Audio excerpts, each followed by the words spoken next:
Salve, salve, jovens talentos! Vamos fazer uma revisão rápida, objetiva, direta para a prova do Enem. Então, vem comigo para passarmos pelos principais temas, principais conceitos necessários para realizar a prova. De geografia, claro, né? Pessoal, vamos lá então. Seguinte, vamos lembrar que os conceitos na prova do Enem eles funcionam mais como ferramentas. A prova do Enem, em regra, ela não pede o conceito diretamente para você. Você usará o conceito para resolver as questões. O conceito ele vai ser a sua trena, o seu martelo, o seu serrote para resolver as questões. Então, lembre disso. Tratando-se de demografia de população, lembremos duas tendências gerais que se confirmam já há alguns censos. A primeira delas, um crescimento demográfico menor. Nós temos fenômenos como a urbanização, as alterações no comportamento feminino, o avanço dos métodos anticoncepcionais, que fizeram com que as taxas de natalidade e fecundidade despencassem.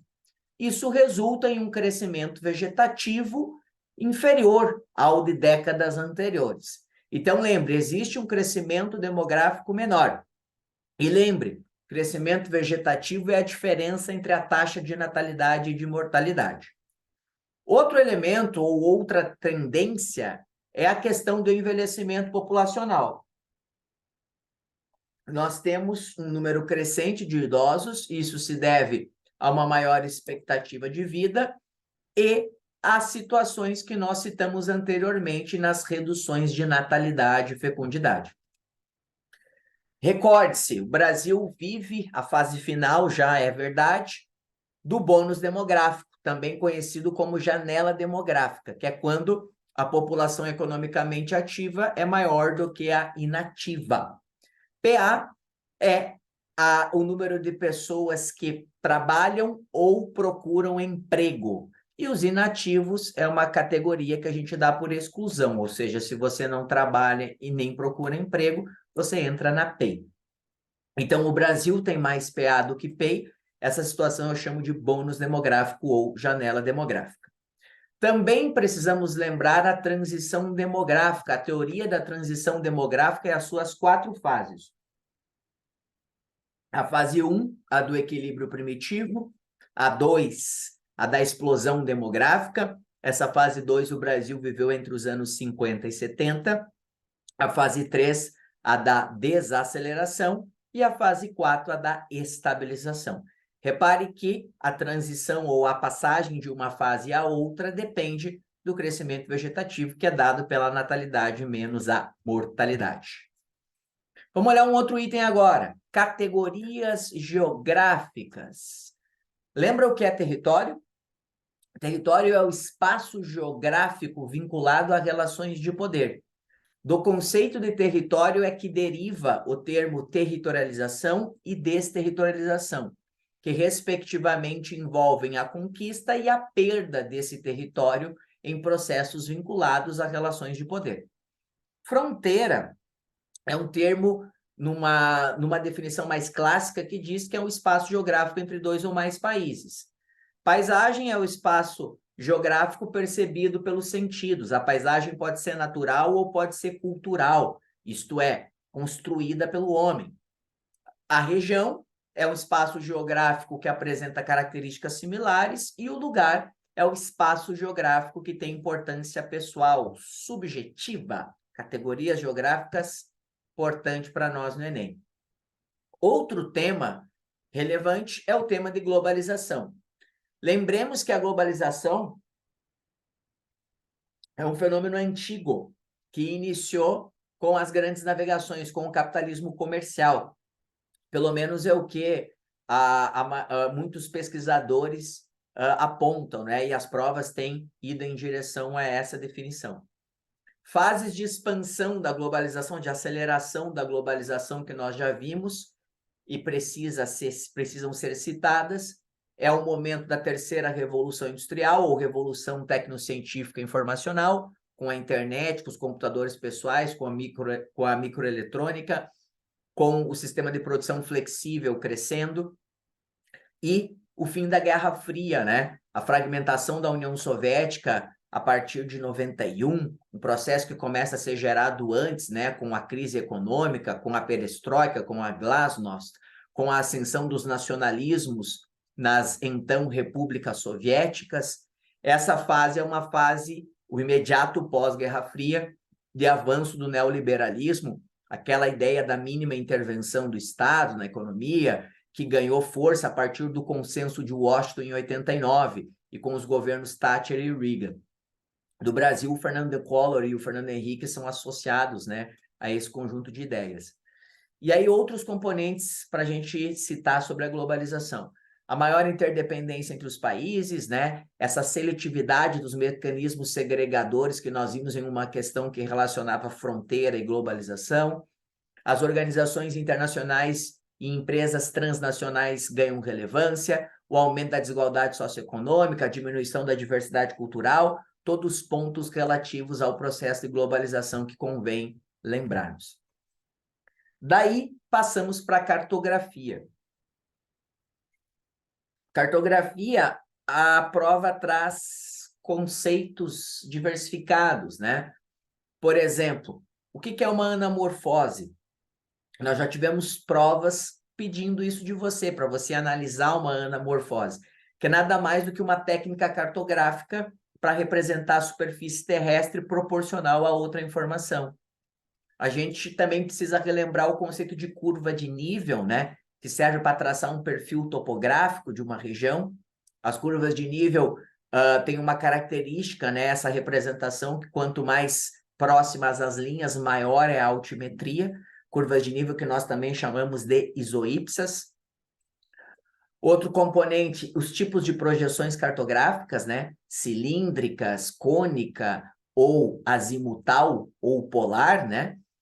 No caso aí nós temos duas projeções conformes, Mercator e Peters.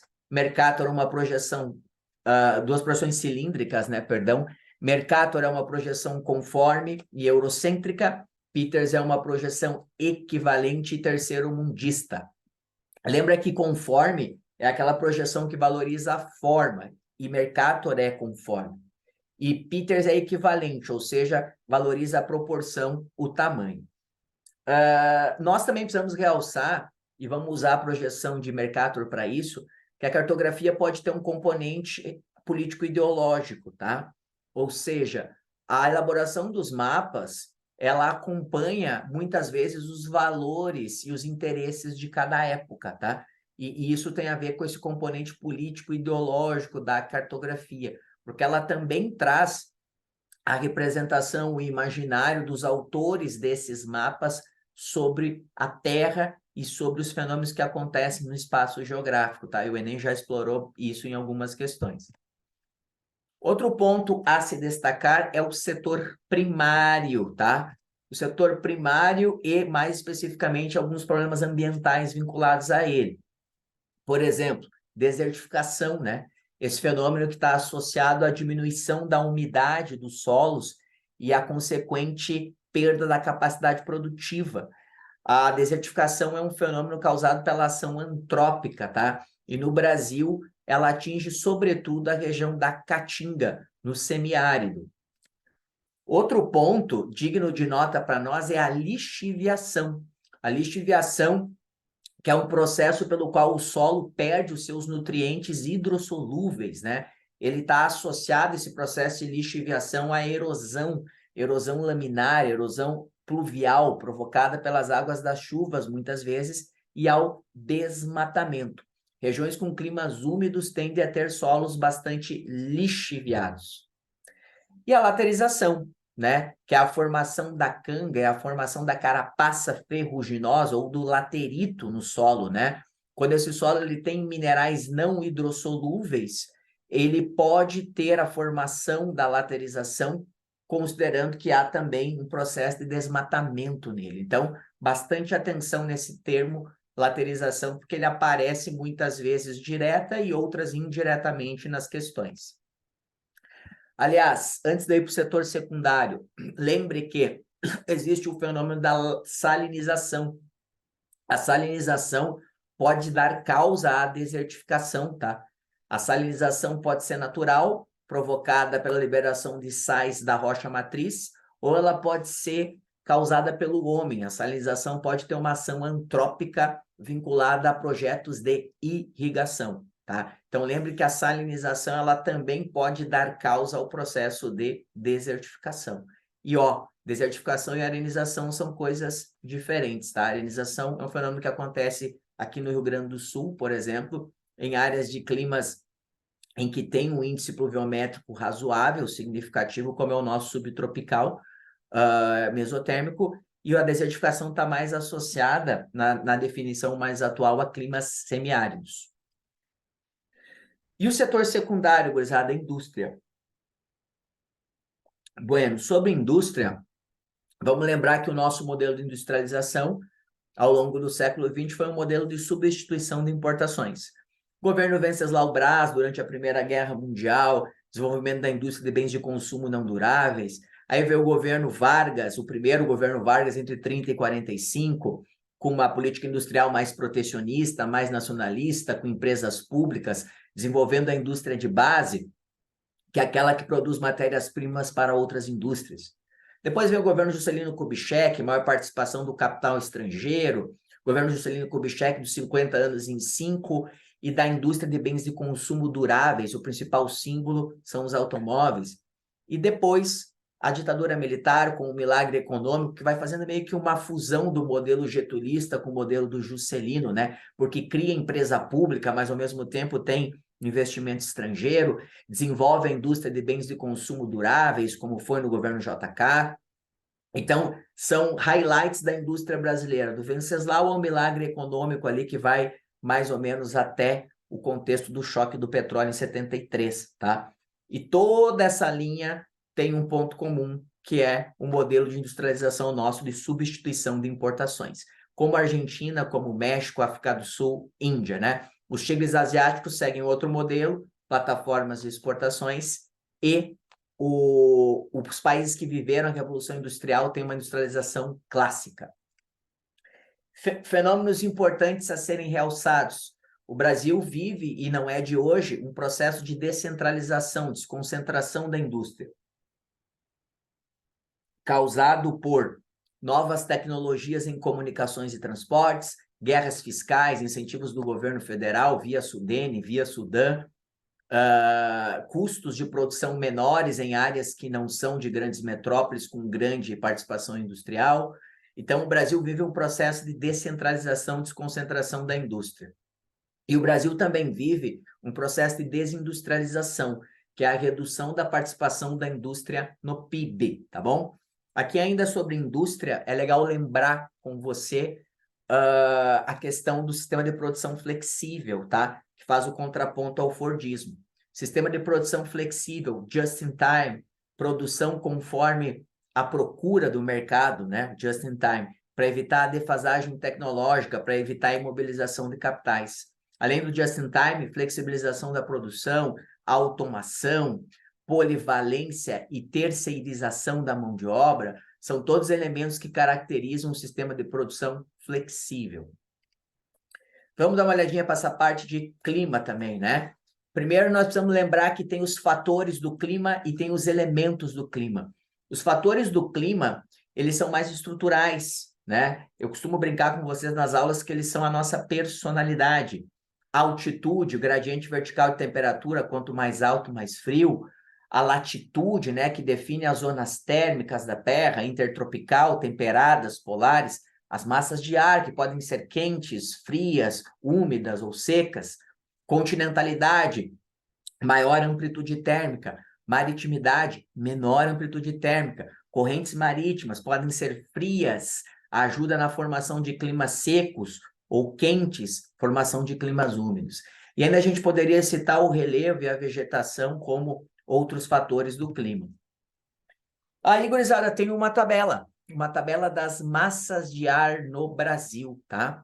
O que eu destaco para vocês? A MEC, né, na Amazônia, com as chuvas de convecção, e os rios aéreos, isso a gente é obrigado a destacar nesse momento, e a massa polar atlântica, que gera esse fenômeno da friagem, tá? A friagem que derruba a temperatura no centro-oeste e na Amazônia, quando a MPA vem muito forte. A MPA geralmente atua no clima do sul, do sudeste, né? Mas quando ela vem de uma maneira muito intensa, ela também contribui para derrubar as temperaturas no centro-oeste e na Amazônia. Isso pode te ajudar a resolver questões de prova, tá?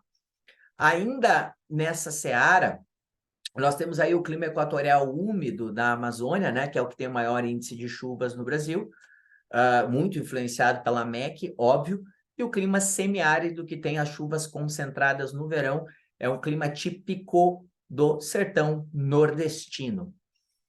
Olhando para os nossos biomas, vamos olhar para a Amazônia, para o Cerrado, para a Caatinga, vamos dar uma espiadinha nisso daqui, tá?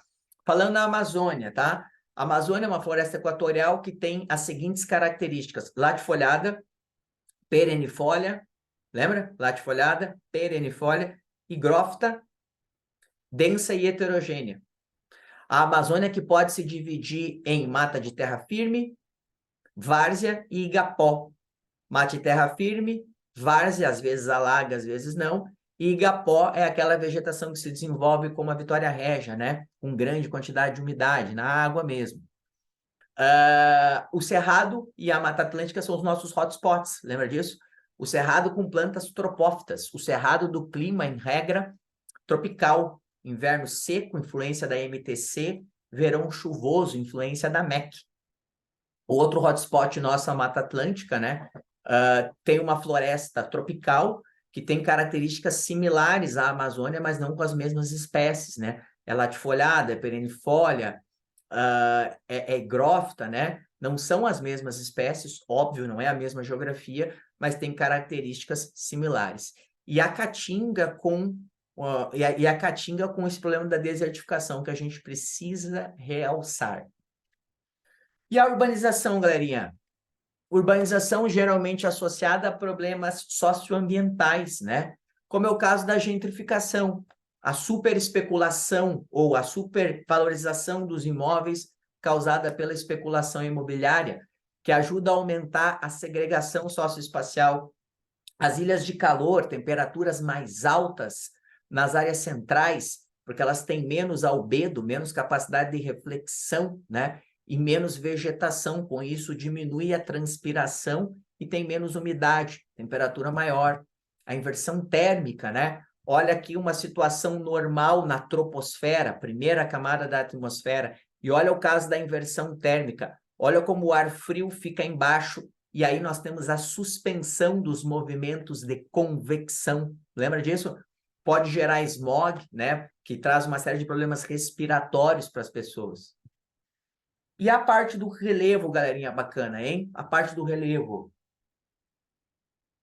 Olha só, relevo, nós temos os agentes exógenos, externos, né? Ou modeladores do relevo. O intemperismo e a erosão. O intemperismo lembra que é a desagregação da rocha, o crack é a quebra da rocha. A erosão é o transporte desses sedimentos das rochas, né? O intemperismo pode ser químico, chuva, pode ser físico, amplitude térmica, ou pode ser biológico, causado por seres vivos. A erosão, ela pode ser causada pela água nas suas variadas formas. Chuva, erosão pluvial, né? Essa erosão pluvial forma as vossorocas. A erosão pode ser fluvial, a dos rios, que formam os cânions, os vales. Essa erosão ela pode ser vinculada ao gelo, que dá origem aos fiordes. Essa erosão pode ser vinculada às marés, ou essa erosão pode ser gerada pelo vento, a erosão eólica, que forma as dunas, né? Então, esses são exemplos de agentes erosivos. Então, o intemperismo é a desagregação, é a quebra da rocha, e a erosão é o transporte. Agentes modeladores, agentes externos, exógenos do relevo, que agem sobre a crosta terrestre. E ali, ó, eu botei um plus para você. A maioria dos livros não traz ele como um agente, né? E tecnicamente ele até não é, apesar de fazer parte do ciclo sedimentar. É a sedimentação, que é o acúmulo do sedimento. Então, intemperismo é a quebra, erosão é o transporte, sedimentação é o acúmulo do sedimento. E aí, galerinha, nós temos os agentes exógenos, também conhecidos como os agentes, endógenos, né? Nós temos os agentes endógenos, também conhecidos como os formadores ou agentes internos do relevo, aqueles que acontecem por causa do movimento do magma lá no manto. Tectonismo, que é o movimento das placas, né? Lembra que tem o movimento convergente? O movimento convergente se subdivide em subducção e obducção. Obducção e subducção, movimentos convergentes. Em regra, os movimentos convergentes podem formar dobramentos modernos, podem ser causa de abalos sísmicos, podem ser causa de vulcanismo, tá? Na subducção, geralmente uma placa marítima oceânica mergulha embaixo de uma placa continental. Na subducção tem o pacote completo, tem terremoto, tem vulcanismo e tem dobramentos modernos. Os Andes são formados por um movimento de subducção. Então, no tectonismo, tem o movimento convergente, que pode se dividir em subducção e obducção. Subducção, uma placa oceânica geralmente mergulha embaixo de uma placa continental. Na obducção, são duas placas continentais. Tem também o movimento divergente de placa, né? O movimento divergente é o afastamento das placas. Pode gerar um rift, como já caiu no Enem, né? As fendas, ou pode gerar uma dorsal meso-oceânica, tá? Então, ainda tem o vulcanismo e temos os abalos sísmicos. Para além disso, é legal você lembrar para o final de semana as estruturas geológicas, né? Escudos cristalinos, com rochas cristalinas, minerais metálicos muito antigas da era pré-cambriana, bacias sedimentares, rochas sedimentares, petróleo, gás, né? O carvão mineral, que é uma rocha sedimentar orgânica, e os dobramentos modernos, que são aí as grandes cadeias de montanhas, as grandes cordilheiras. Então, as três principais estruturas geológicas: escudos cristalinos, bacias sedimentares e dobramentos modernos. Outro ponto, lembre que o conceito de desenvolvimento sustentável envolve desenvolvimento social também. As 17 metas da ONU para o objetivo, os 17 objetivos, perdão, do desenvolvimento sustentável da ONU, tem muitas questões sociais ali. Outra, lá na parte de globalização, lembre que há tipos de blocos econômicos: área de livre comércio, união aduaneira, mercado comum e união monetária e econômica. A união aduaneira tem como característica a existência de tarifa externa comum. O mercado comum, as 4 liberdades: livre fluxos de bens, pessoas, serviços e capitais. E a união monetária, a existência, a ocorrência de moeda única. Certo, galerinha? Um beijo muito carinhoso no coração de vocês. Espero ter ajudado. Valeu!